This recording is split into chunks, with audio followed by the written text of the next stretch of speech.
Today is January 6th, and some people celebrate this day, the day of Epiphany. And actually, I did a YouTube on Epiphany, which is really a day one of the focuses on Epiphany is looking at Matthew chapter 2, and you hear the story about the three wise men, although we weren't sure if there were three. But I did do a YouTube on that, but you can read that on yourself. But that theme has also triggered a story that was written by Henry Van Dyke in 1895. No relationship with Dick Van Dyke, although he's an old guy, but no, not that old. But Henry Van Dyke wrote a really neat story, and I'm going to tell it my way, and I hope it doesn't put you to sleep like our cat just fell asleep. Um, but Henry Van Dyke wrote this story called The Fourth Wiseman, and I've been telling it for some time. By the way, there's a movie that maybe I'll see if I can get it. Was put in 1985, I think. They made a movie of it. I don't know if it's good or bad, but here's my version of The Fourth Wiseman, which may be a little different than the book. But read the book. Read the book. Henry Van Dyke. Fourth Wiseman. You've heard the story about three wise men, but did you know there was a fourth? Yeah, there really was. And his name was Hezekiah. And Hezekiah was always in communication with his other three friends. And they were all also knew the prophecy and waiting for the star to appear. And it appeared. And it was fantastic. And all of his friends got together and said, let's meet at this one place and we'll travel together. We'll journey together to see the where the king is born, the King of Kings. And so Hezekiah knew his three friends were going to bring a gift, and he was wondering, what could I bring as a gift? And he had this idea. I know what I'll do, Hezekiah said. I'll sell all I have.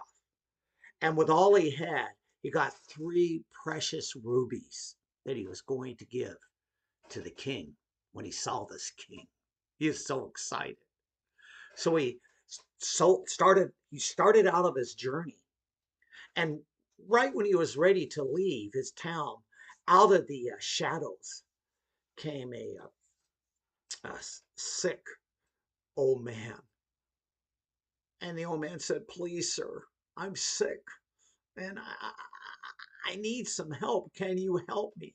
Can you help me? I'm sick. I don't know how to pay for any health or healing. Can you help me? And Hezekiah thought, no, I don't have anything. And then he said, wait a minute. I do. I have one ruby. That woke the cat up. I have one ruby. And with that ruby, I can give it to that sick old guy and stay with him and help him get better. And Hezekiah did that. He gave him the ruby and he stayed with him until he could get better. Well, took a few days, but he started on his journey. He got to the place where he was supposed to meet his three friends. And his friends left a note for him someplace. I don't know. It said, Hezekiah, we waited as long as we could, but we had to travel on without you. Try to catch up with us. And Hezekiah kept following the star.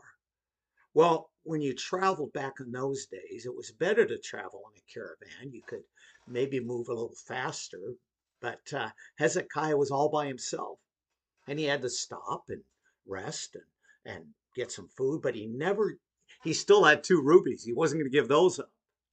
And he searched and searched, and a week went by, and a week went by, and a month went by, and a year went by, and another year went by. And finally, he got to the place where he saw the star was reported shining, and it was Bethlehem. He was so excited because now he could give his gift, his two rubies, to the king. He saw a guy walking down the street and said, excuse me, can you tell me where the king lives? Because I have a gift to give him. And the guy goes, king? There's no king. This is little Bethlehem. And he says, well, didn't you see some guys a while ago that maybe looked like me? And he goes, oh, yeah, we did. There were three of them, and they went to the home of Mary and Joseph. And I think that baby was named, oh, yeah, Jesus. And Hezekiah goes, great, I'll go there. And he goes, well, You missed them because about 5 years ago, they went on, I think they went on to Egypt. I don't know. They left. Mm, tough things happened after they left. Hezekiah was going, oh man, I miss him, but I'm going to find this king. Now, at least I have a name. I'm going to find Jesus. And he started walking out of Bethlehem when a second time out of the shadows came a hungry, hungry lady. And she said, please, sir, I need some food. I, I just need some food. Can you help me with some food? Please. I need food and shelter. Hezekiah said, wait a minute. I have 2 rubies. That's all I have left. And he thought for a minute. Hey, wait a minute. I could give her 1 ruby. Help her find a place to live. She'll have plenty to eat. That'll take care of her. And so he gave her the 1 ruby. And he still had one left. He made sure she was fine and where to stay. And then he started on his journey because he had that 1 ruby. And he was going to hang on to that 1 ruby. He was going to hang on to it because he really wanted to give it to Jesus. And a year goes by, and another year goes by, and another year goes by. 5 years go, 10 years go by. It seemed like wherever he heard Jesus was, he may have missed him by a month, a week. But he keeps traveling because he wants to give Jesus this last ruby. And he doesn't give up on it. He may have to work so he can feed himself, to take care of, whatever. But he holds on to that ruby. And after some 25 years or so, Hezekiah's an old man now. And he hears that Jesus may be in Jerusalem. And he's so excited because for such a long time he's held on to this ruby. And now he finally can give it to the King of Kings. He's held on to it. He's an old man. He's walking towards Jerusalem as fast as he can. And he sees this guy. He says, can you tell me where the king is, that Jesus is? Jesus? King? Yeah, I got a gift to give him. Well, you better hurry, man. Because you better hurry because up on that hill, they're nailing him to a cross. And Hezekiah goes, why? Why are they doing this? Why? It doesn't make any sense. He goes, well, I don't know, man. But if you got a gift, you better hurry and get it to him. Because I don't think he's going to last long. Hezekiah starts walking. It's midday and the sky turns dark. It's like a storm is coming. The sun's blotted out.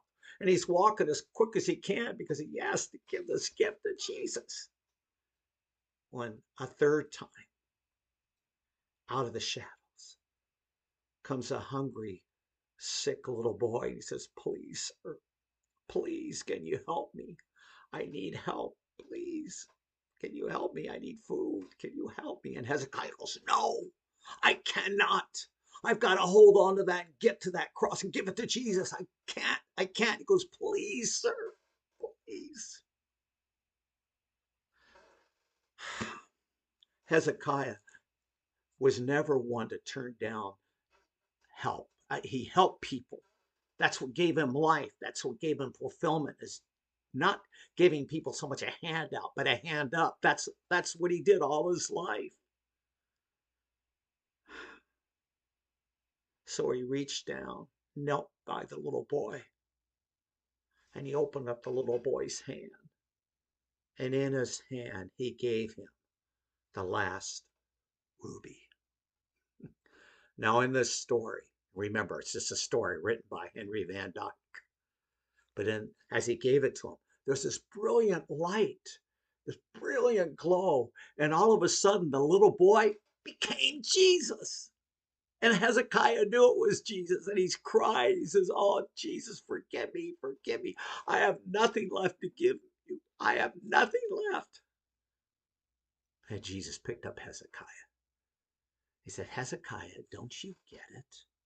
Don't you understand? I was the sick old man.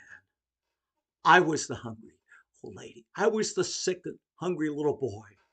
Whatever you did to one of these, you did for me. Now I know where Hezekiah, excuse me, where Henry Van Dyke, I know where he got that story for the Magi from Matthew 2. But if you read Matthew 25, you'll read about Jesus talking about, I was hungry and you fed me. I was naked and you clothed me. I was in prison, you came to visit me. And those who have a relationship with Jesus are going to say, we don't remember doing this. We don't. And Jesus is going to say, yeah, but whatever you did to one of these, you did to me. By the way, when you read also Matthew 25, they're the unrighteous. And on that last day, they're probably calling out, but, but Lord, Lord, we called you Lord. We went to church every Sunday. We did all these good things. And Jesus says, but you don't know me. For I was hungry and you did not feed me. I was naked, you did not clothe me. I was in prison, you did not visit me. And they're going to say the same thing, but when? When were you there? We would have done it. Whatever you did not do to the least of these, you did not do for me. See, Henry Van Dyke, I believe, got that in Matthew chapter 25. So my prayer for all of us is, well, my prayer for you is, do you have that relationship with Jesus? That's really vital. And if we do, let's live it out like the fourth Wiseman.